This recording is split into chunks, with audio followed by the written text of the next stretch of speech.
Dámy a páni, dnes som sa zúčastnil našej najväčšej medzinárodnej poľnohospodárskej a potravinárskej výstavy Agrokomplex 2024 tu v Nitre, kde je najlepšie vidieť podporu slovenského národa k našim prvovýrobcom, kde je najlepšie vidieť podporu poľnohospodárom pri ich náročnej a ťažkej práci a kde je najlepšie vidieť, že slovenský národ chce mať na svojom stole naše domáce lokálne potraviny.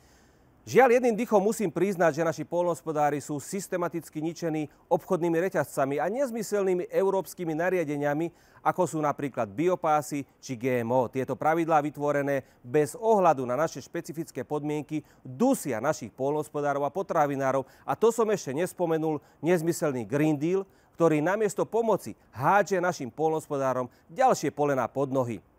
No a ďalším bomboníkom a zaujímavosťou je, že ukrajinské poľnohospodárstvo v júli zdvojnásobilo svoj vývoz. Áno, dámy a páni, vojnou zmietaná Ukrajina zdvojnásobila export. Dobre však.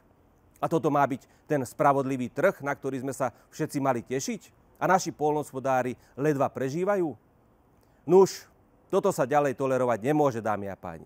My v našom kraji podporujeme našich lokálnych prvovýrobcov zásobovaním našich zariadení lokálnymi potravinami. Slovenskí poľnohospodári si predsa zaslúžia našu podporu a nie prekážky. A nie len oni. Zaslúži si to naša krajina a aj náš národ.